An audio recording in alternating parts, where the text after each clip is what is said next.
Good morning sa lahat. Tara, basa na tayo nating libro, guys. The Word in Other Words, Bible Diary 2023. Nagmamadali na naman si Ralph.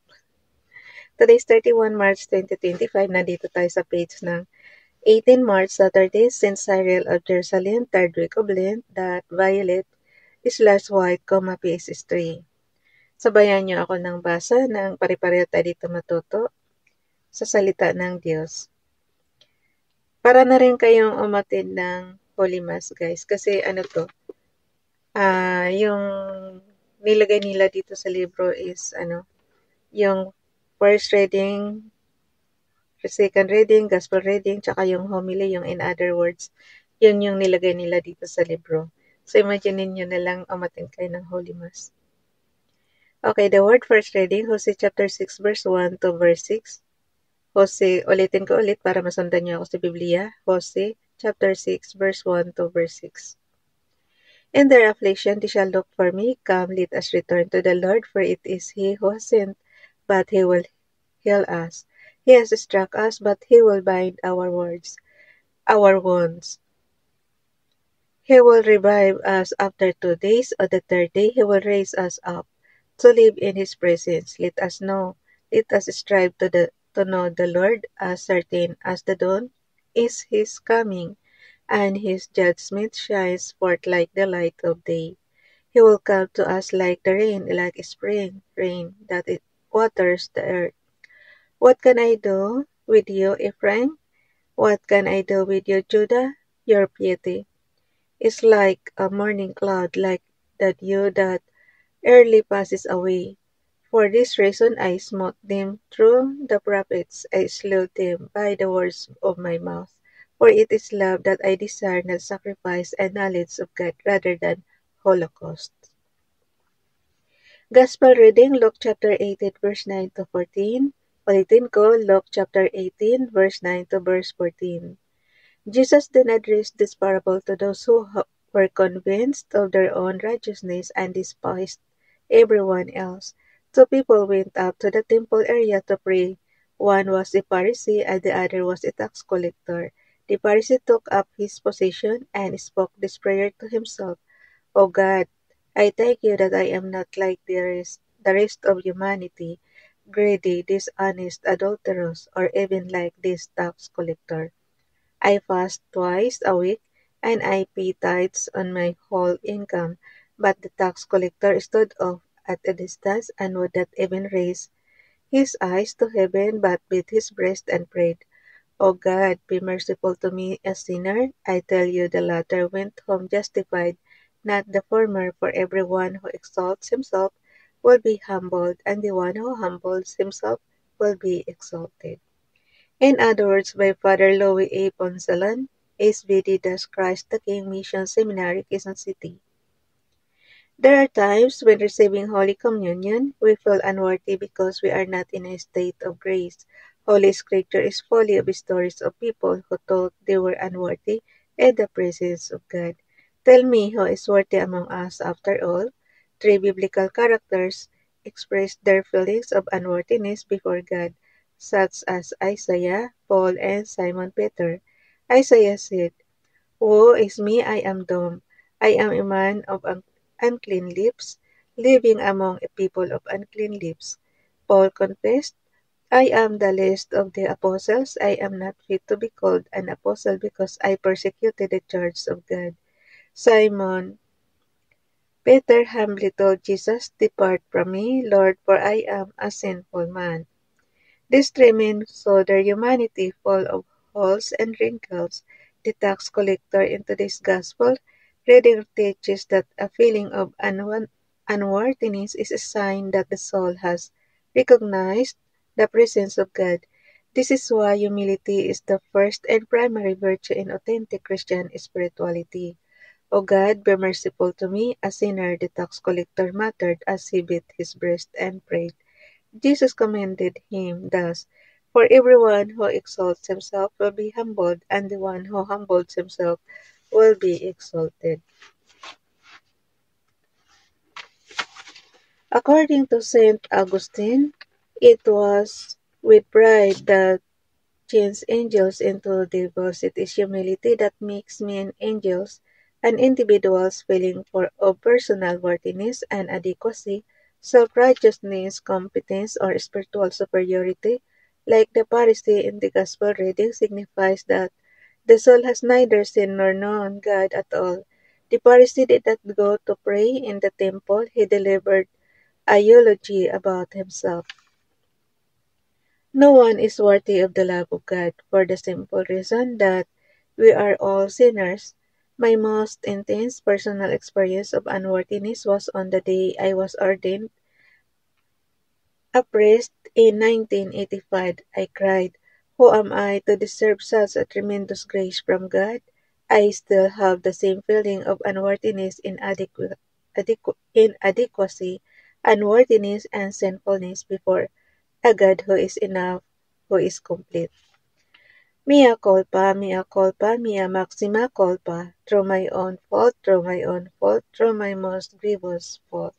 Anong salita yung mea culpa, guys? Mea culpa, mea maxima culpa, through my own fault, through my own fault, through my most grievous fault. Di natin alam kung anong lingwahe yan. Yung, syempre, yung interpretation niya, through my own fault. Ayun, mea culpa, mea culpa. 19 March, Sunday, fourth Sunday of Lent, that Violet/Rose, P is for the word. Sabayan nyo na ako, guys. First reading, 1, yung SM is what? Samuel kaya yan? Okay, SM is Samuel. 1 Samuel. First reading, 1 Samuel chapter 16 verse 1, and then verse 6 to verse 7, and then verse 10 to verse 13. Laktaw-laktaw siya. Ulitin ko ulit, 1 Samuel chapter 16 verse 1, verse 6 to verse 7, verse 10 to verse 13. Kaya akong sabayan nito. Kundi i-backward nyo na lang yung video. The Lord said to Samuel, I am sending you to Jesse of Bethlehem, for from among his sons I have decided on a king. As they came, he looked at Eliab and thought, surely the anointed is here before the Lord. But the Lord said to Samuel, do not judge from his appearance or from his lofty stature, because I have rejected him. God does not see as a mortal who sees the appearance. The Lord looks into the heart. In the same way, Jesse presented 7 sons before Samuel, but Samuel said to Jesse, the Lord has not chosen any one of these. Then Samuel asked Jesse, are these all the sons you have? Jesse replied, there is still the youngest, but he is tending the sheep. Samuel said to Jesse, send for him. We will not sit down to eat until he arrives here. Jesse had the young man brought to them.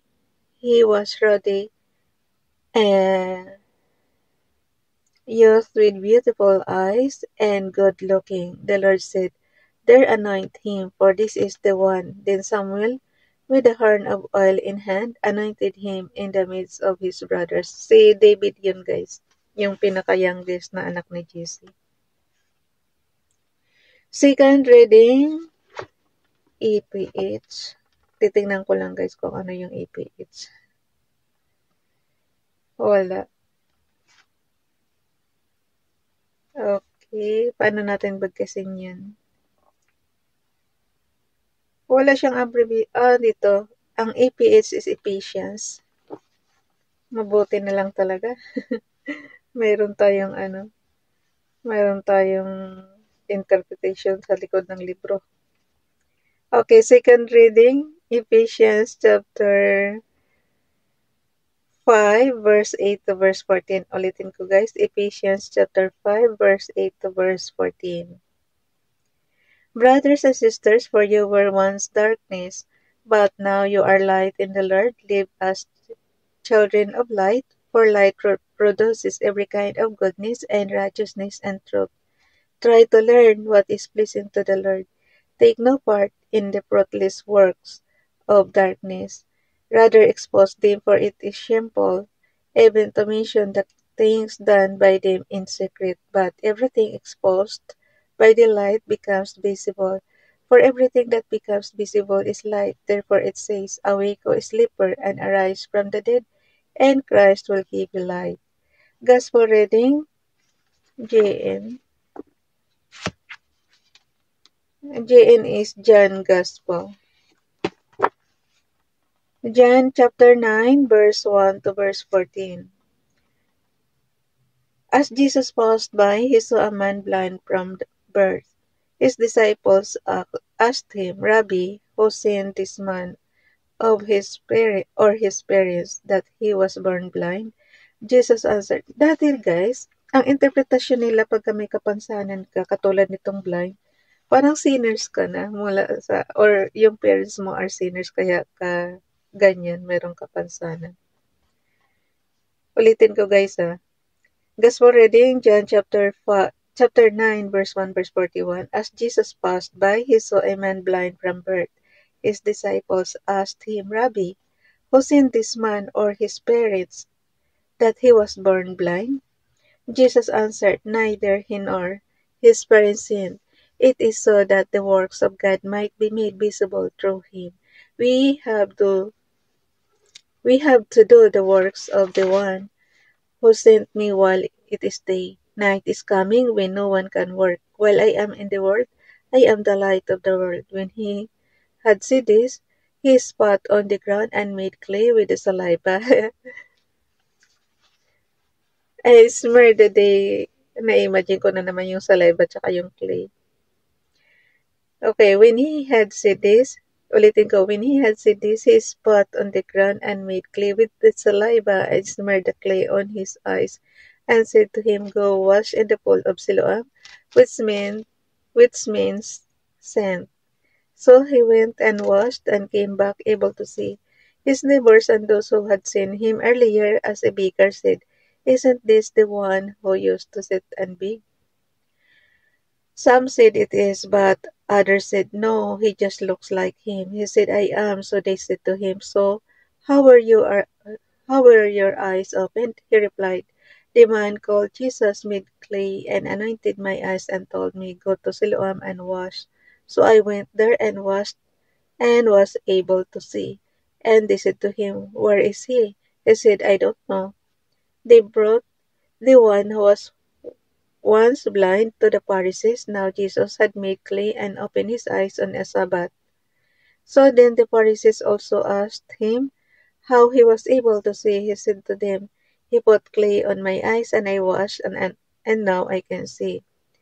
So some of the Pharisees said, this man is not from God because he does not keep the Sabbath. But others said, how can a sinful man do such signs? And there was a division among them. So they said to the blind man again, what do you have to say about him since he opened your eyes? He said, he is a prophet. Now the Jews did not believe that he had been blind and gained his sight until they summoned the parents of the one who had gained his sight. They asked them, is this your son, who you say was born blind? How does he now see? His parents answered and said, we know that this is our son, and he was born blind. We do not know how he sees, nor do we know who opened his eyes. Ask him, he is of age, he can speak for himself. His parents said this because they were afraid of the Jews, for the Jews had already agreed that if anyone acknowledged him as the Messiah, he would be expelled from the synagogue. For this reason, his parents said, he is of age, question him. So a second time they called the man who had been blind and said to him, give God the praise. We know that this man is a sinner, he replied.